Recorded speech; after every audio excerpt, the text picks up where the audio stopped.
de pessoa. Vamos lá, Mateus capítulo 1, versículo 18, tá? Vamos ler todo mundo junto? Todo mundo feliz? Alegre, sorridente, saltitante? Então tá. Todo mundo tem que ler junto. Tem que ler, tá? Então vamos lá. Ora, o nascimento de Jesus Cristo foi assim. Legal isso, né? Estando Maria, sua mãe, desposada com José, sem que tivessem antes coabitado, feito sexo, achou-se grávida pelo Espírito Santo. Mas José, seu esposo, sendo justo e não a querendo infamar, resolveu deixá-la secretamente. Enquanto ponderava nestas coisas, eis que lhe apareceu em sonho um anjo do Senhor, dizendo: José, filho de Davi, não temas receber Maria, tua mulher, porque o que nela foi gerado é do Espírito Santo. Ela dará luz a um filho, e lhe porás o nome de Jesus, porque ele salvará o seu povo dos seus pecados, dos pecados deles. Ora, tudo isso aconteceu para que se cumprisse o que fora dito pelo Senhor por intermédio do profeta: eis que a virgem conceberá e dará luz a um filho, e ele será chamado pelo nome de Emanuel, que quer dizer Deus conosco. Versículo 24. Despertando José do sono, fez como lhe ordenara o anjo do Senhor e recebeu sua mulher. Amém? Amém! Ah, que ânimo, que alegria! Muito legal termos a palavra de Deus nas mãos e sabermos como que foi as coisas, como que as coisas aconteceram. Pessoal, semana passada eu preguei aqui o capítulo 1 de Mateus, falando como que foi a família de Jesus, da onde Jesus veio, a família pecadora de Jesus. Uma das famílias mais pecadoras de todos os tempos foi a família de Jesus. Hoje eu quero falar para vocês sobre o nascimento de Jesus. Hoje é dia 1 de dezembro, eu não gosto de falar dia 1º, eu tenho um problema com isso. Eu acho errado, eu acho pecado falar dia 1º de dezembro. Eu acho que não pode, tinha que ter uma lei. Porque ninguém fala dia 1º e no dia 2 fala dia 2º. Então, tá errado, né, Mateus? Se o cara fala dia 1º, ele teria que dizer dia 2º, dia 3º, dia 4º, dia 5º. Mas como as pessoas não sabem, quando passa do 10º, né, quando chega no 21º, o pessoal se perde. Então é dia 1º, depois é o dia 2. Então, no dia 1 de dezembro hoje, eu quero dizer para vocês Feliz Natal. Por isso que não tem graça, não tem... por que isso, cara? Porque... Bom, nós não sabemos o dia que Jesus nasceu, tá? Nós estamos entrando numa série sobre o Natal e a família de Deus. O que o Natal e a família tem a ver com a igreja, conosco? O que tudo isso tem a ver com as nossas vidas? Então, eu comemoro todo o dezembro como se fosse o Natal. Na verdade, todo o ano deveria ser o Natal. É Cristo vindo até nós, morrendo pelos nossos pecados, nascendo. É Cristo entrando na história humana.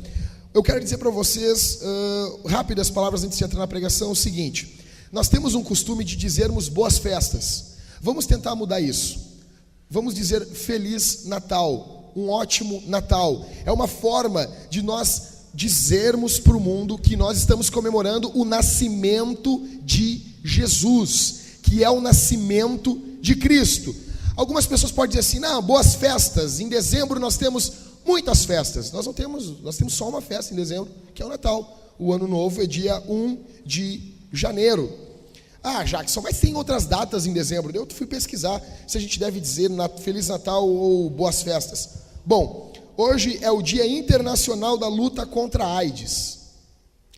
Daí eles entregaram camisinhas, gel, ali no meu serviço, para todo mundo. Daí começaram, todo mundo falando em sexo, não sei o quê. Eu peguei aqueles preservativos, olhei para meus colegas e disse assim: eu tenho uma solução para a AIDS no mundo.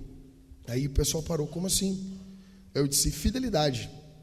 Deus, ele pegou, ele já projetou, já tem a solução para a AIDS do mundo, já existe, chama-se casamento e fidelidade, tá bom? Então, alguém comemora isso? Não. Dia 4 é o dia do pedicuro. Eu não sei ainda o que é isso, eu não botei no Google. Eu não sei. Dia 10 é o Dia Internacional Universal do Palhaço. Bom, a gente não comemora isso aqui na igreja, né? Dia 23 é o Dia do Vizinho. E dia 26 é o Dia da Lembrança. Bom, então eu só encontro uma festa em dezembro. Então vamos dizer para todo mundo, quando a gente for comprar o pão, a tia Sônia for comprar o... Como é que é o nome do açúcar lá que a senhora compra? Açúcar de confeiteiro. Vamos sair, quando vocês forem... Pô, tem que apresentar para vocês. Levantem as mãos aí, os dois. Casal de namorado fresquinho, levanta a mão. Estão namorando, 1,5 palma para eles. Não, 1,5 palma. 1, 2, 3 e... 1,5 palma para vocês. Então, quando vocês forem no cinema, vocês dois, vocês desejem Feliz Natal para as pessoas. Nada de boas festas. Feliz Natal. Porque o aniversário de Jesus, toca essa aí e era isso. Bom, o texto que a gente leu aqui, pessoal, todo mundo já conhece. Já teve alguém que veio de uma igreja que faziam peças de Natal, que pegavam todos os lençóis das mães. Atualmente devia levar muito lençol para a igreja, né, Marcelo? Imagina, o pessoal tudo fazendo aquelas peças, aqueles presépios vivos. Então essa passagem bíblica aqui em Mateus, todo mundo conhece. Todo mundo sabe como foi o nascimento de Jesus. Todo mundo sabe o que aconteceu, como que era José, o que o anjo veio, contou para José, acalmou os nervos dele. Tua mulher é uma mulher direita, ela não te traiu, está tudo tranquilo. Jesus veio para cumprir uma profecia, aquela coisa toda, todo mundo sabe. Mas o que isso aqui tem a ver com a gente? O que isso aqui tem a ver com a tua vida? O que isso aqui tem a ver com a minha vida? O que a gente aprende com esse texto aqui do nascimento de Jesus? O que o Natal tem a ver com a tua família? O que Natal tem a ver com a tua vida quando tu sair aqui e tu for para trabalhar, e tu for cortar o cabelo, e tu for na padaria? O que o Natal tem a ver com a gente? Pessoal, aconteceu aqui o seguinte: 700 anos antes de Cristo, antes de Jesus nascer, tinha uma profecia. Isaías falou sobre Jesus. Isaías, segundo os teólogos, é considerado o 5º evangelho. Por quê? Isaías vai falar de um jeito de Jesus, que a impressão que dá que Isaías andou com Jesus. A teologia liberal que nega a Bíblia, ela, durante anos, ela disse, não, Isaías não foi escrito 700 anos antes de Jesus. Isaías foi escrito depois de Jesus. Com essa declaração, a teologia liberal, ela estava dizendo que Isaías é uma profecia muito em cima para ter acontecido antes.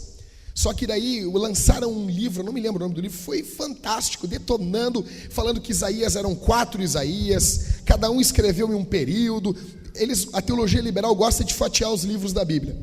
Aí o cara morreu, esse cara que escreveu esse livro, e mais ou menos uns 10 anos depois encontraram um papiro, eu não me lembro se é de Chester Beach, o nome, encontraram esse papiro, e o papiro tinha não sei quantos mil anos, fizeram exames no papiro, com ali o carbono 14, aquela coisa toda, e encontraram todo o livro de Isaías intacto, em um rolo só.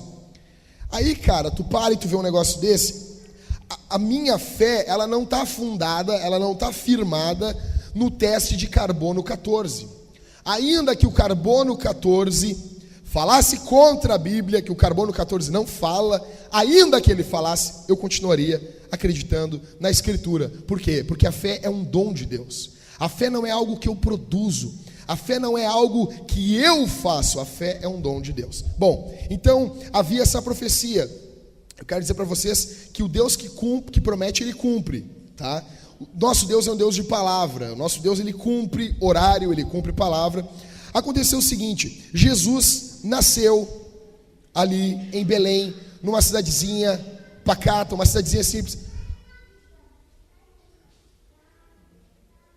Algum adulto ali ajuda as crianças ali a escreverem, a ficar tranquilo com elas. Deixa elas soltas, felizes da vida. Pessoal, eu não tenho problema de pregar com as crianças falando. Vocês só prestem atenção aqui, tá bom? Deixem elas serem felizes. Vamos lá, presta atenção aqui. Bom, voltando. Jesus nasce, e a cidade que Jesus nasceu é uma cidade do interior. Eu preguei uma série aqui sobre Jesus, e eu não trouxe isso, um dia eu vou trazer aqui. Vocês já viram aquelas cidades do interior aqui do Rio Grande do Sul? Pô, o pessoal tudo alemão aqui vai dizer que eu estou falando, né? Mas eu também sou branquelo, não é isso. Vocês já viram uma que tem uma gringa, cara, carregando uma tora aqui do lado? Já viram essa foto do Facebook? Já viu, Mateus? Ninguém viu essa foto. Tem uma gringa, cara, carregando uma tora, e o exército americano, 5 soldados carregando a mesma tora, e uma gringa aqui do interior do Rio Grande do Sul carregando a tora sozinha, assim. Sabe aquelas tia que faz polenta, gostosa, assim? E ela carregando aquela tora sozinha. E Jesus nasceu numa cidade assim, numa cidade de caipira, numa cidade de um pessoal simples, cidade pequena, um pessoal que mastigava palheiro, botava, palheiro o nome? Que o pessoal fuma e fica mastigando, assim. Fumo. E o pessoal lá na cidade de Jesus gostava de mastigar fumo. É nessa cidade, é nesse contexto que ele nasce. Jesus nasce, acontece todo aquele contexto ali da mudança, da forma de adoração. E, tá, Jackson, essa narrativa é legal, tudo bacana. Pô, Deus conosco, Deus está no nosso meio. Mas o que tem isso a ver conosco? Primeira coisa, pessoal, quem tem caneta, quem tem papel, anota. Quem não tem, decora para lembrar em casa. A primeira coisa que eu aprendo com o nascimento de Jesus, primeira coisa, existe uma verdade. Versículo 18.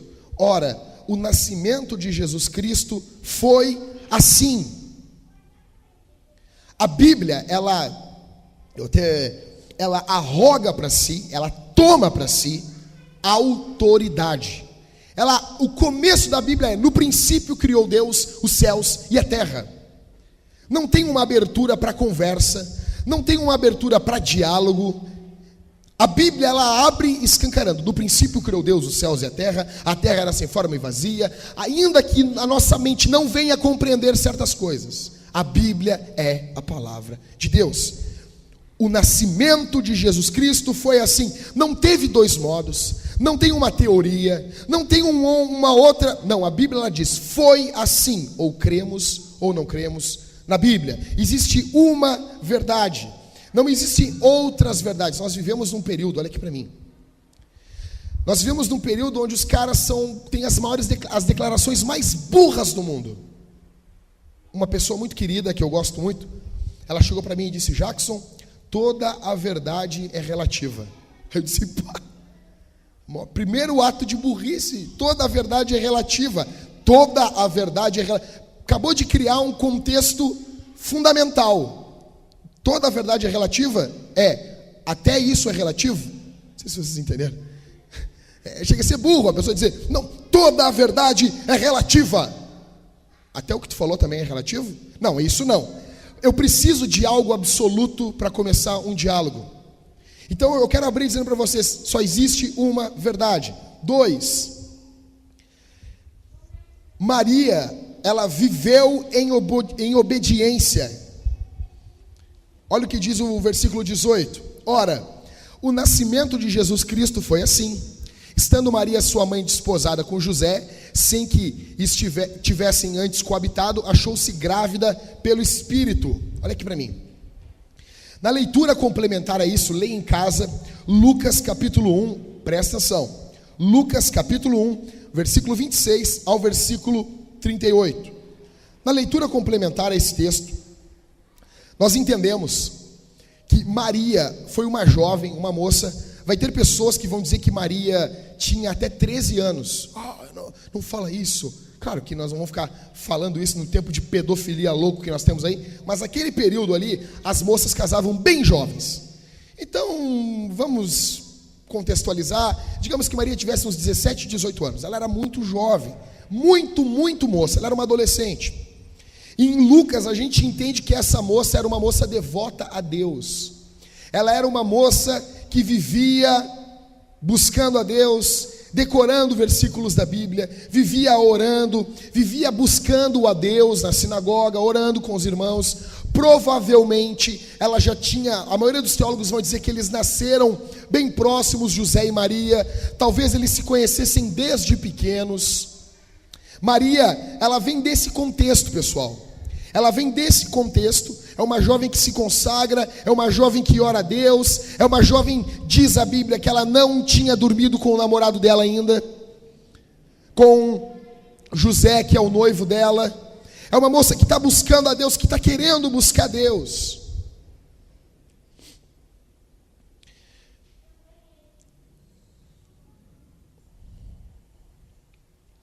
eu quero que vocês prestem atenção aqui. Existe uma tensão muito grande entre os católicos e os protestantes. Os católicos veneram Maria. Maria... Alguém aqui já foi católico? Eu já fui. Bom, nossa, todo mundo foi católico. Então vai lá, vai. Ave Maria, cheia de graça, o Senhor é convosco. Nossa, vamos rezar Ave Maria na Vintage, né? Bom, vocês conhecem, né? Vocês conhecem. E ela roga por nós, e ela intercede por nós, e ela busca por nós, e é por nós, barará, barará. Pessoal, Hebreus vai dizer que nós temos um mediador. Paulo a Timóteo vai dizer que nós temos um mediador.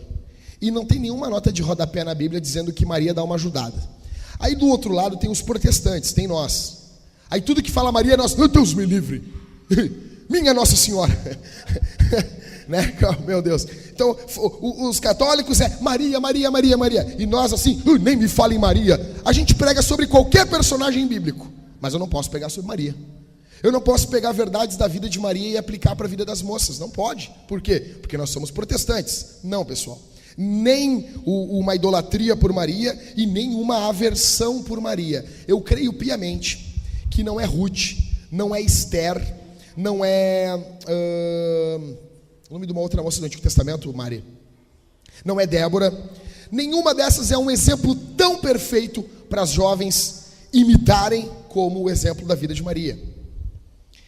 Primeiro eu quero dizer para vocês, ela não espera, depois que o anjo fala para ela, depois que o anjo traz o recado para ela, a mensagem de Deus para ela, aí ela, não, seguinte, vou começar a buscar Deus. Por quê? Porque ela não sabe o que vai acontecer no dia de amanhã. A minha pergunta para você aqui, principalmente para as moças, para as mulheres, principalmente para as mulheres aqui, vocês estão se preparando hoje para o que Deus vai fazer amanhã na vida de vocês?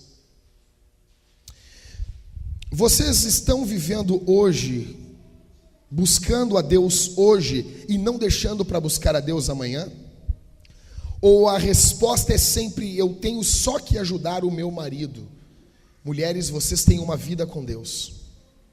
Ainda que o propósito de Deus seja vocês serem submissas, vocês honrarem o marido de vocês, vocês serem ótimas esposas, esposas amorosas, esposas submissas, carinhosas, mas vocês têm uma vida com Deus. Vocês precisam ter tempo meditando na palavra de Deus.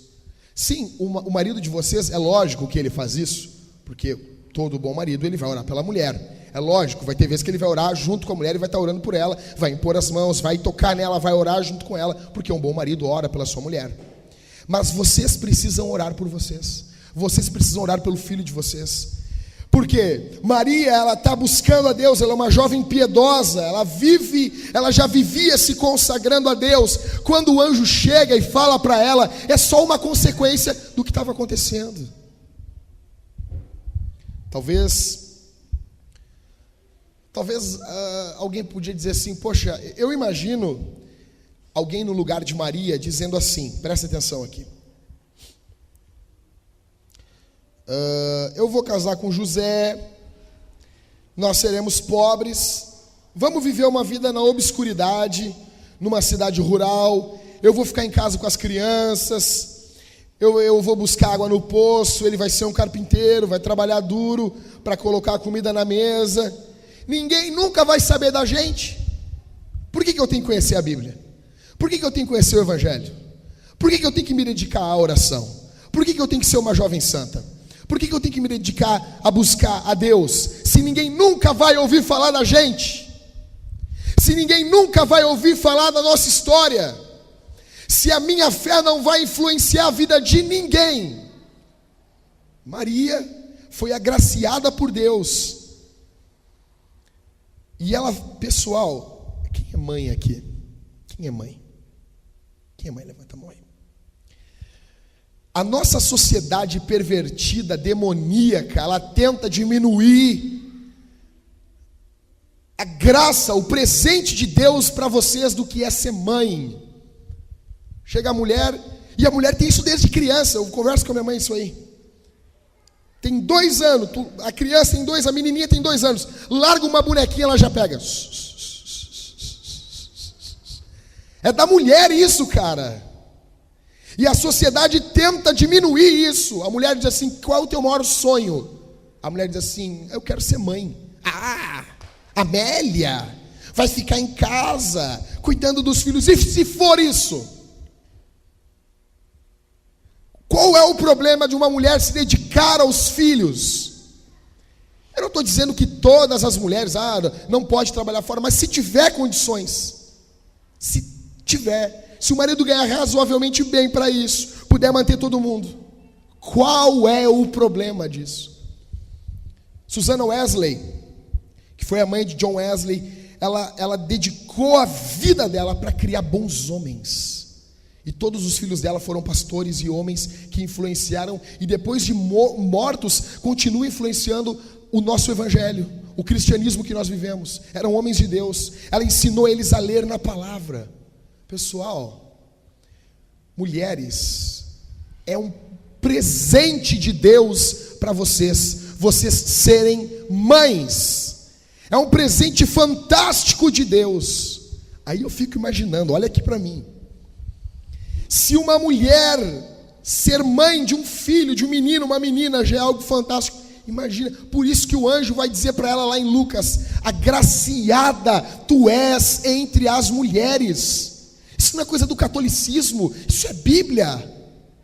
A Maria pegou Jesus nos braços, pessoal. O nosso Salvador. Ouviu o primeiro choro dele. Ele era uma criança normal. Mas imagina, pessoal, a graça, a bênção de Deus que foi para essa mulher de ter Jesus nos braços. Que isso não nos conduza a adorar Maria, jamais. Mas que isso nos conduza, principalmente as mulheres, a valorizar a maternidade. Deus, por meio de vocês, Deus continua colocando pessoas nesse mundo. A cada novo nascimento é Deus dizendo: eu amo a humanidade. A cada novo nascimento, aquela emoção do nascimento é Deus dizendo, Deus colocando, Deus gerando por intermédio de vocês. Maria, ela não ficou pensando: não, José é pobre, eu não vou ter nada disso, nós não vamos fazer nada. Quer saber, eu não vou dedicar minha vida a Deus. Ela dedicou a vida dela a Deus. O primeiro compromisso das mulheres não é com o teu marido. O primeiro compromisso de vocês é com Deus. Segundo compromisso, não é com teu filho. Segundo compromisso de uma mulher é com o marido dela. Todo casamento, aonde a mulher diz: minha vida é meu filho é minha vida, tem problema, tem defeito, tem problema sério aí. Toda vez que eu escuto uma mulher dizendo: o meu filho é a minha vida, eu sei que ali naquele casamento tem um homem que não dá atenção para aquela mulher. Ela não sente firmeza, ela não sente paixão no seu marido. Todo marido que pega e despreza a mulher: meu filho é minha vida. Quero dizer uma coisa para vocês: os filhos de vocês vão ir embora, vão virar as costas e vão ir embora. Eu amo a minha mãe, mas quando eu encontrei a Thalita, aquela morena, meu Deus do céu, tchau mãe, te amo, fui. E nem voltei para trás, porque minha mulher, cara. E eu sei que eu vou ter meu filho e vai ser a mesma coisa. Paul Washer, ele diz uma coisa muito legal, acho que eu já disse aqui. Ele diz que se ele tivesse em um navio e só pudesse salvar uma pessoa, e tivesse a mulher dele e os 2 ou 3 filhos que ele tem, ele salvaria a mulher dele, porque o compromisso primeiro dele é com a mulher dele, e não com os filhos. A fonte é o casamento. Os filhos são uma consequência do casamento. Não o casamento é uma consequência dos filhos. Porque tu ama, vocês se amam, desse amor foi gerado algo. Eu não estou dizendo aqui que você vai desprezar os teus filhos. Estou dizendo isso. Mas o primeiro compromisso de vocês, mulheres, é com Deus. Segundo é com o marido de vocês. Não tem como honrar Deus sem honrar o marido. Não tem como pegar e dizer ser uma boa esposa se vocês são insubmissas. se vocês não amam o esposo de vocês, se vocês pegam e não honram ele como sendo o cabeça da casa. Não tem como. Não tem como dizer eu amo a Deus, se o tratamento com o teu esposo trata ele que nem bicho, que nem criança, que nem lixo, está sempre gritando com ele na frente dos outros. Não tem como. Maria é uma mulher temente a Deus. Então eu quero que vocês entendam. Primeiro, ela já vivia em obediência a Deus. Mulheres, obedeçam ao Senhor, vivam se consagrando já para o dia de amanhã. Deus pode fazer coisas tremendas na vida de vocês. Terceiro, o que eu aprendo? Isso aqui é muito legal.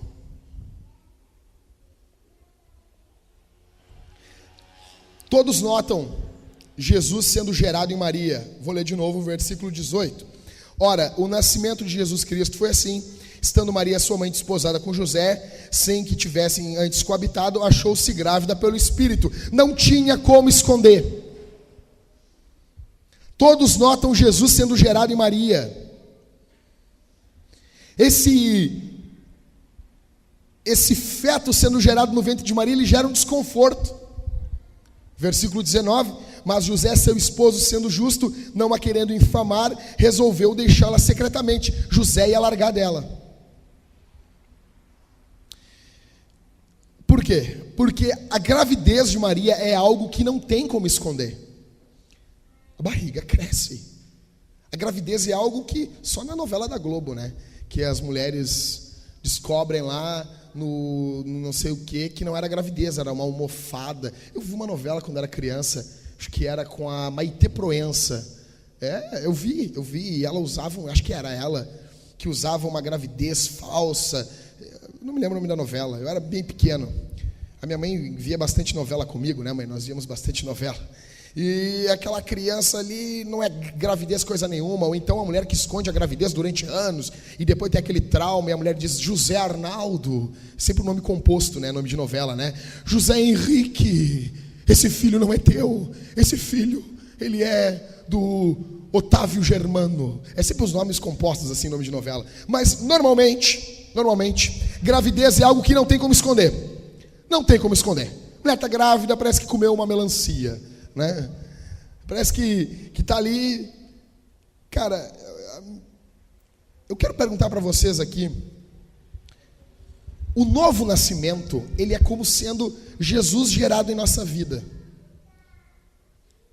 A pessoa que nasceu de novo, que ela é do Evangelho, que ela é de Jesus, é como uma gravidez espiritual. Jesus está sendo gerado na nossa vida, e isso não tem como esconder. Minha pergunta para vocês é bem simples.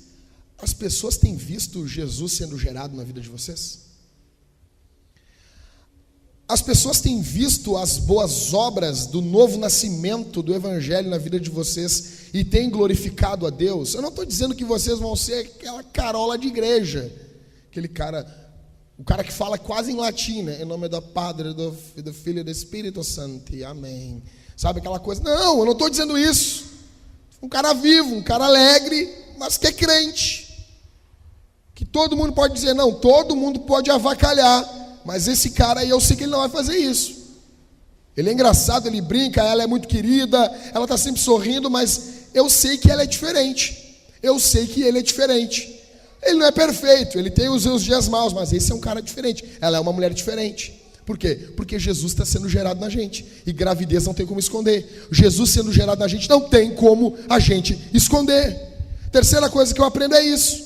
Todos notam Jesus sendo gerado em Maria. E todos notam Jesus sendo gerado na gente. Quarto, o que eu aprendo? Aprendemos como age um homem justo. Versículo 19. Mas José, seu esposo, vamos ler todo mundo aí, vamos ler aí, Danuzi, vamos lá. Mas José, seu esposo, sendo justo e não a querendo infamar, resolveu deixá-la secretamente. Fica com a Bíblia aberta aí. José está naquela tensão, ele ama ela é o amor da vida dele, ele está trabalhando, ele é um cara trabalhador, ele quer casar com ela, e aí do nada a mulher chega grávida. Ele pensando, cara, eu sou virgem, eu nunca toquei em mulher nenhuma, e a mulher que eu amo chega grávida. Isso é algo complicado na cabeça dele. Mas ele é um cara justo. Ele não quer trazer má fama para ela. Ele não quer trazer desprezo para ela. Ela podia ser apedrejada, segundo Deuteronômio capítulo 22. Mas ele fica quieto, porque ele ama ela. E ele vai deixar ela de forma secreta. Vai ter um pequeno divórcio, porque eles são noivos. É um pré-contrato de casamento. É ali na beira para bater o gol, ali para fazer o gol, para casar. Aleluia, glória a Deus. E ele, não querendo difamar ela, não querendo trazer má fama, ele resolve deixar ela silenciosamente. Versículo 20: enquanto ponderava nessas coisas, eis que lhe apareceu em sonho um anjo do Senhor. José, pessoal, ficou muito tempo, isso aqui talvez trouxe dor de cabeça para ele. Olha o que diz o texto: enquanto ponderava nessas coisas, ele ficou pensando. Garanto que José chorou, José deve ter ficado entrado em depressão, dizendo: poxa, por que comigo, cara? Por que isso está acontecendo comigo? Eu amo ela, ela tinha uma aparência de santa, ela tinha um jeitinho de santa, e ela parece grávida. Eis que lhe apareceu um sonho, um anjo do Senhor, dizendo: José, filho de Davi, não temas receber Maria, tua mulher. Olha o anjo, né? Que anjo fera esse anjo. Porque o que nela foi gerado é do Espírito Santo. Bom, José, ele é o tipo de cara que nós queríamos ter como filho. Mães, você queria ter um filho homem como José. A Bíblia diz que ele é justo. Pais, vocês querem sim que a sua filha case com um homem com essa honra aqui. Um homem honrado, um homem que preenche o nome homem. Isso é ser viril. Isso é ser macho. Isso é ser homem de verdade. Primeiro,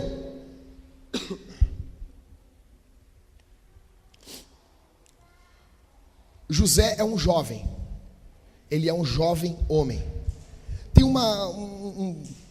há uma tendência no mundo hoje da infantilização dos homens, da adolescência eterna dos homens.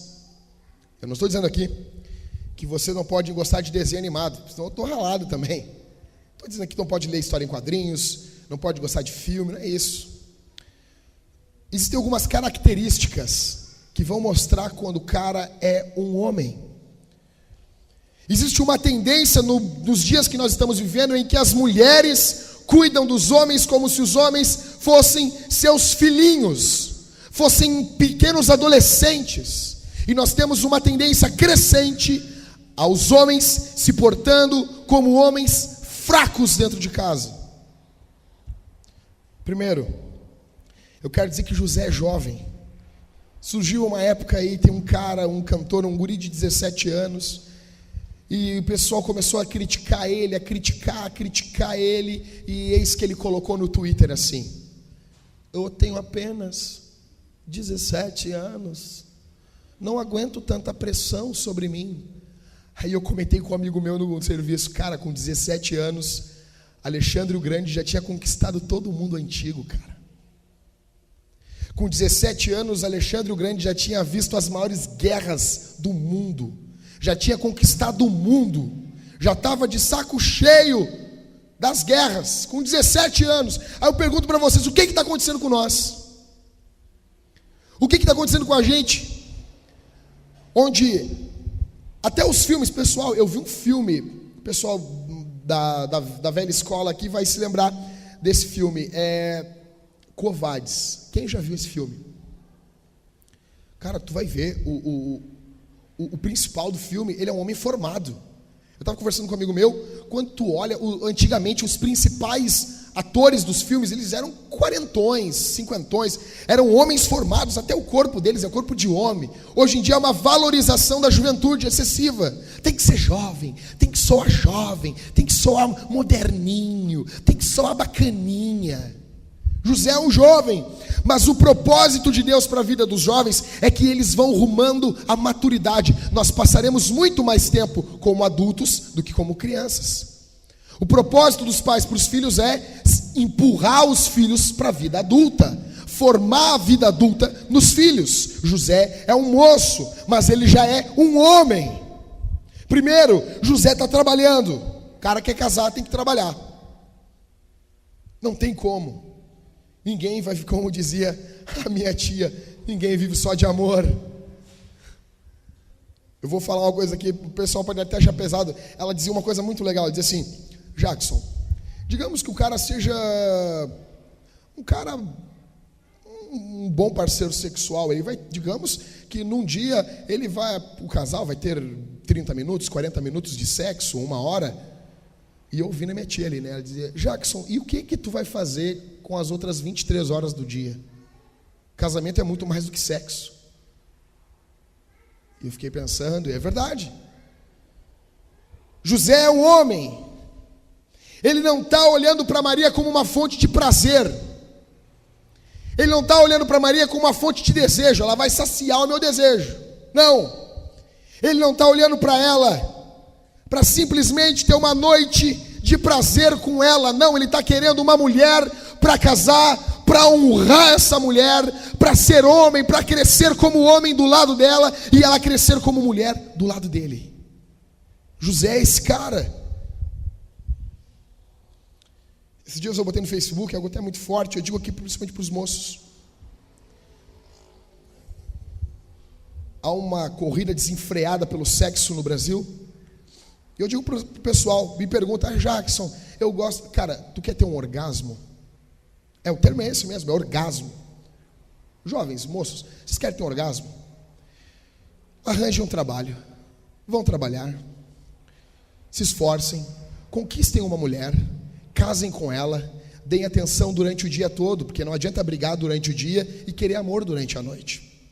Mulher não é um botão, que a gente aperta um botão e pá! Lareira, pegando fogo, não. Trate bem uma mulher durante o dia todo e de noite. Bem, o seu termo, nós somos igreja. A questão aqui não é tabu. De noite tem um orgasmo. Seja feliz, tenha plenitude no casamento. Mas o problema é muito mais fácil resolver. O problema com o quê? Pornografia. José não é esse cara. José não está olhando, não está caça de prazer olhando Maria, não. Ele quer casar com ela. Ele quer honrar essa mulher. Aí Maria chega grávida. Tudo aquilo que os sonhos de José vão por água abaixo. Eu pergunto para os homens aqui: o que vocês fariam? O que nós faríamos num momento como esse? Eu quero dizer uma coisa para vocês: homens justos não expõem as suas mulheres. Por muitas vezes no meu casamento eu cometi esse erro. No começo, principalmente no meu casamento, nos primeiros anos, de expor a minha esposa, de discutirmos na frente de outras pessoas. E eu me lembro que depois eu conversava com ela em casa, ela dizia: Jackson, não faz assim, tu foi infantil, tu fez isso, fez aquilo outro. E eu sempre querendo fazer o melhor para ela. Mas nós discutíamos na frente dos outros, eu acabava sendo um grosso idiota. E eu noto, pessoal, que o casamento ele não é para meninos, o casamento é para homens. O casamento não é para criança. Mulher é algo sério. E eu via que toda aquela boa intenção que eu tinha de cuidar da minha mulher era lixo, era pouco ainda para o que a Bíblia estava me cobrando, porque a minha mulher, como uma mulher, precisava. Homens justos não expõem as suas mulheres, eles as protegem. José, ele protege Maria. Ele está amando ela, ele vai deixá-la secretamente. Ele continua amando ela, mas ele secretamente vai abandonar ela, porque ele acha que ela cometeu um ato indecoroso, mas ele continua amando ela, porque homens justos protegem as suas mulheres. Ele ia deixar ela, versículo 19, sem nenhuma sede de vingança. Como que é na tua casa quando tua mulher te contraria? Como que é dentro do teu lar quando tua mulher diz: não está bom para mim assim, está ruim, temos que conversar? A gente fica louco? Não, eu sou homem, seja submissa. Quantos homens que utilizam a própria masculinidade, o fato de termos mais força física, para imprimir medo nas suas mulheres, isso é demoníaco. José é um homem justo. Só que está um caos a família de José, todos os sonhos dele, os sonhos de Maria, ela está sendo deixada grávida. Uma história que ninguém está acreditando nela. Pessoal, não foi um mar de rosa como é nas cantatas de Natal. Ela está sendo deixada pelo amor da vida dela. Só que nós servimos um Deus que intervém na história humana. Um Deus que se preocupa com as famílias. Um Deus que se preocupa como está a tua família, como está a tua casa, como está o teu relacionamento com a tua mulher, como está o teu relacionamento com o teu esposo. Nós servimos um Deus que ama a família. Por isso que o Natal tem tudo a ver com família. Versículo 19, versículo 20. Enquanto ponderava nessas coisas, eis que lhe apareceu em sonho um anjo do Senhor, dizendo: José, filho de Davi, não temas receber Maria, tua mulher, porque o que nela foi gerado é do Espírito Santo. Deus intervém, um anjo aparece, Deus cuida da família dele. Eu quero dizer uma coisa: milagres acontecem. Ah, Jackson, mas eu não vejo. Claro, porque milagre não é domingo, domingo é toda semana. Milagre é milagre. Tá? Aquele milagre lá do R.R. Soares, Jesus curou aqui, é muito milagre para ser milagre, entendeu? Daí deixa de ser milagre, né? Desculpa, Everton, eu sei que tu gosta, mas tudo bem. Mas assim, o milagre, ele é milagre, o próprio nome já diz. Então o milagre não é todo dia, não é toda hora. Milagre do grego milagre, tá bom? Então um milagre acontece, um milagre de Natal acontece. Um anjo aparece, Deus intervém. Quero dizer para vocês que Deus pode renovar a tua casa. Deus pode renovar o teu relacionamento com o teu filho, o relacionamento com a tua esposa. Deus pode renovar a tua vida. Deus pode renovar o teu cuidado pela tua mulher. Deus pode fazer de você, até hoje você foi um canalha como marido, você foi uma péssima esposa, mas Deus pode fazer um milagre na tua casa e fazer você se amarem loucamente. Porque Deus ama as famílias, Deus instituiu as famílias. Deus pode renovar o teu casamento, Deus pode renovar a paixão de vocês, Deus pode renovar o amor que tu tinha pelo teu esposo, quando tu conheceu ele, quando ele era bem magrinho, quando ele era bem novinho, e ele encantou os teus olhos. Deus pode devolver isso para vocês. Correndo, o que eu aprendo? Eu aprendo que a gente não deve esquecer de quem a gente é. Nós não devemos esquecer quem somos. Versículo 20. Enquanto ponderava nessas coisas, eis que lhe apareceu em sonho um anjo do Senhor, dizendo: José, filho de Davi. Olha aqui para mim, pessoal. O anjo parece que pegou José pelos ombros e sacudiu ele e disse: Tchê, José, filho de Davi.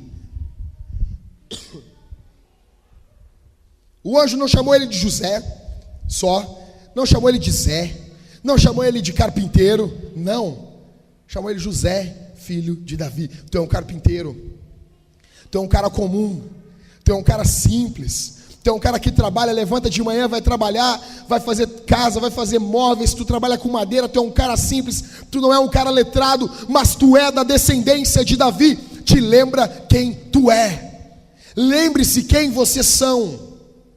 Homens que estão aqui,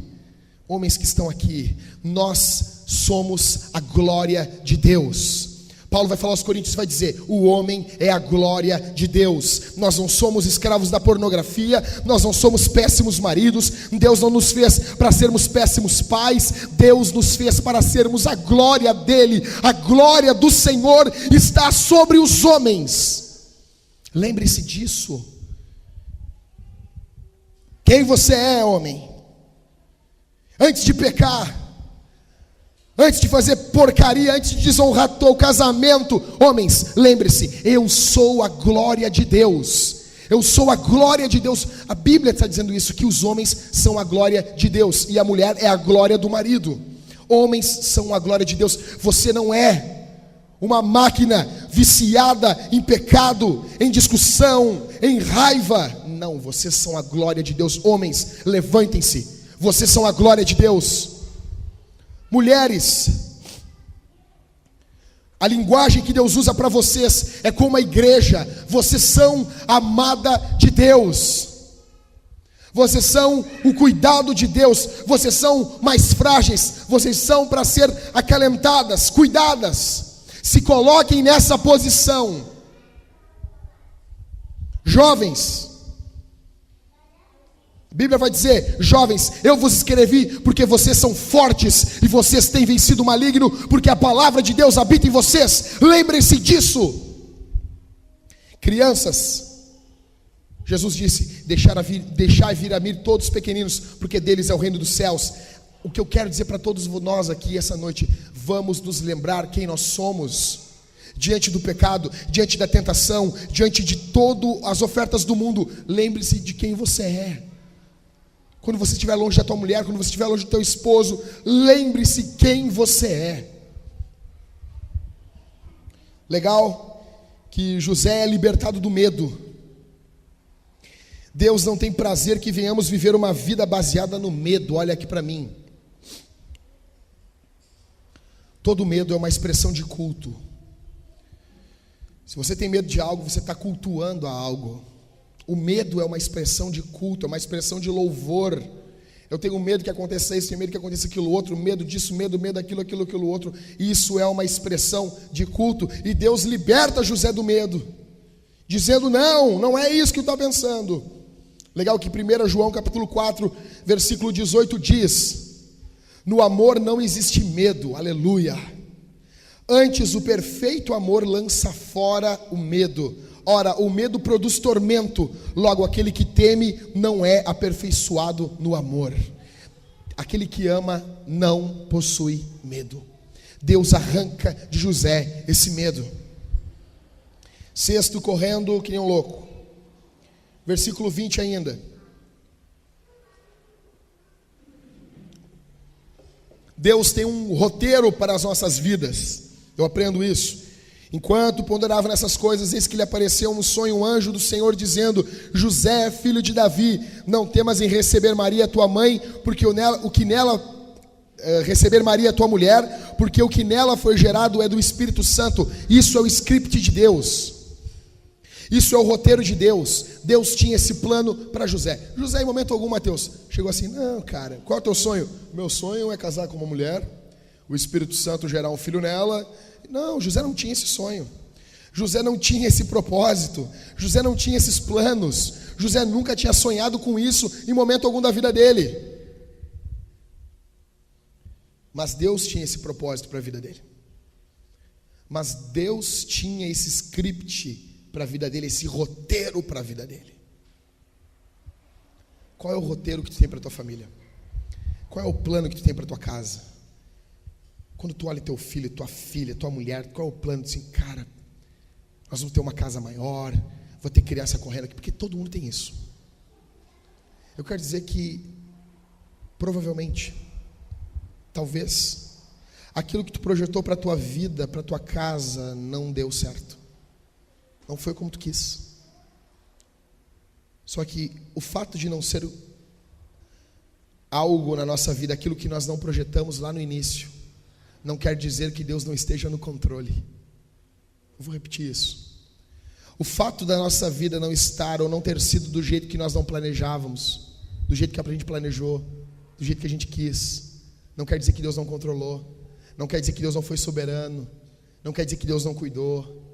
Deus está cuidando, Deus está controlando. José não planejava nada disso. José não tinha esses planos. Você talvez não tenha esses planos para a tua vida. Você talvez não tenha esses planos que você passa para a tua história. Mas Deus tinha esses planos. E Deus tem um projeto, algo bom para a tua vida, algo bom para a tua história. Sétimo, versículo 21 ao 23. Ela dará luz a um filho e lhe porás o nome de Jesus, porque ele salvará o seu povo dos pecados deles. Versículo 22. Ora, tudo isso aconteceu para que se cumprisse o que fora dito pelo Senhor por intermédio do profeta. Eis que a virgem conceberá e dará luz a um filho, e ele será chamado pelo nome de Emanuel, que quer dizer Deus conosco. Quero dizer para vocês, Jesus é a tua salvação. Que legal. O que muda a minha vida hoje? Dá tudo. Se existe uma salvação é porque houve uma perdição. A má notícia é: o inferno é real, o pecado é real, você é pecador, eu sou pecador e o inferno é real. A boa notícia é: existe um Salvador, existe solução para a nossa vida. Ao tentarmos diminuir o pecado em nós diminuímos a salvação. Não, o pecado não é algo tão grave. O pecado não é algo tão sério. Se o pecado não é algo tão sério, olha aqui, irmãos. Se o pecado não é algo tão sério, a salvação não foi tão grandiosa.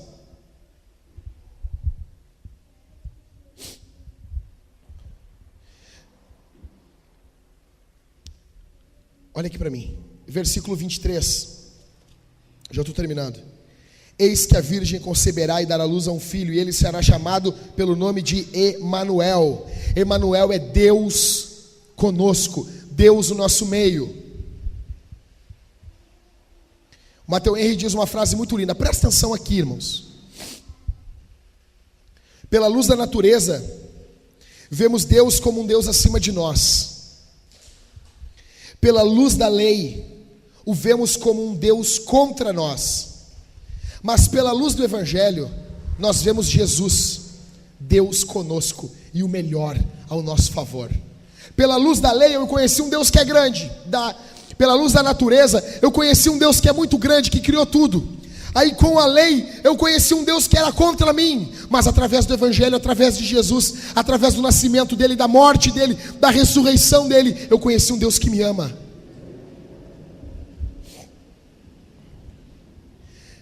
Alguém pensa que Jesus é o Deus conosco só nessa época aqui, né? Olha aqui. Tipo, Deus conosco quando ele era pequenininho, né? Olha o que diz a Bíblia. Leia em casa Mateus 28 e 20 que diz: eis que estou convosco todos os dias, até a consumação dos séculos. Jesus não é só o Deus conosco lá daquele momento. Jesus é o Deus conosco hoje. Sabe por que a gente está reunido aqui hoje? Olha aqui, pessoal. Sabe por que nós estamos reunidos hoje? Sabe por que nós estamos cantando hoje? Sabe por que nós temos uma nova esperança para amanhã? É porque Jesus está conosco. É porque Jesus tem um propósito em nossa vida. É porque Jesus é o Deus conosco. Terminando. Oitavo que eu aprendo, versículo 24. Fica com a Bíblia aberta aí. José foi um dos maiores teólogos que existiram. Uau! Versículo 24. Despertando José do sono, fez como lhe ordenara o anjo do Senhor e recebeu sua mulher. Olha aqui, pessoal. José não ficou filosofando, não, mas será que isso aqui foi algo de Deus? Será que isso aqui era algo? Vamos falar com um guru, um cara que vai responder todas as minhas perguntas. Vamos consultar um teólogo. Não! O anjo falou e ele fez. Aplaudam, deem oi para o Marcelo. O Marcelo passou pela frente da câmera. Cara do Adonias. José foi um dos maiores teólogos, porque José entendeu que para uma ordem tem que ter um cumprimento. Tem gente que ouve, sabe o que é certo, ouve pregação dia e noite, mas não é apto, não corre para cumprir a vontade de Deus. O Spurgeon dizia uma coisa muito legal: seja pronto para cumprir aquilo que tu aprendeu. Seja pronto, rápido, para cumprir a palavra que tu aprendeu. Se tu vê que foi de Deus, se tu notar que tem base bíblica, não demora para amanhã. Não, amanhã quando eu for velho eu vou fazer. Não. Fé sem obras é morta. Você só tem o hoje para praticar. A eternidade ninguém vai praticar o Evangelho. Ninguém vai pregar, ninguém vai pegar, vai ofertar. Ninguém vai ajudar um pobre. Ninguém vai poder fazer isso na eternidade. Temos o hoje para viver o Evangelho. E último. Ele vai falar o último, coisa boa, acabou. Pessoal, muito bom isso aqui. Versículo 25. Aquilo que é concebido pelo Espírito nunca fracassa. Isso aqui não é uma mensagem de autoajuda, não é. É uma mensagem de ajuda do alto. Diferente. Contudo, não a conheceu enquanto ela não deu à luz a um filho, a quem pôs o nome de Jesus. só para deixar certo aqui, que José teve relações sexuais com Maria, normalmente. Tem a doutrina lá do Semper Virgo, né? Uma doutrina católica, que diz que Maria foi sempre virgem. Se Maria foi sempre virgem, José foi sempre triste. José não foi sempre triste, não. Aquilo que é concebido pelo Espírito Santo nunca vai fracassar. Olha aqui para mim. Jesus foi concebido pelo Espírito Santo. Nasceu, triunfou sobre o pecado, sobre a morte. A igreja foi concebida pelo Espírito Santo, cresceu e triunfa e triunfará até a eternidade. O segredo é vivermos no Espírito. Aquele que nasceu no Espírito, aquele que nasceu de novo, ele não cai. E se cair, Jesus o levanta, porque ele foi concebido pelo Espírito. Não existe como algo ser gerado pelo Espírito e fracassar. Não existe como algo ser gerado por Deus e não ter êxito em Deus, não êxito perante o mundo. Aquilo que é concebido pelo Espírito não fracassa. Pessoal, vamos ficar de pé?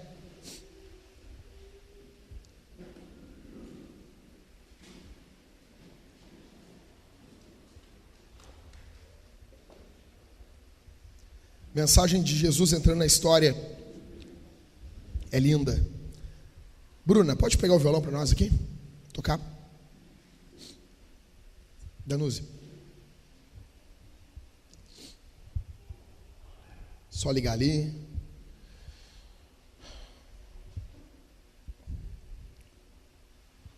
Quero orar nesse momento e que essa família mais próxima de Jesus, semana passada a gente viu como foi a família distante de Jesus, e a família mais próxima, esses exemplos tão lindos, que os homens queiram ser justos, como José foi, que as mulheres queiram viver a vida mais próxima da vida que Maria teve, se consagrando a Deus.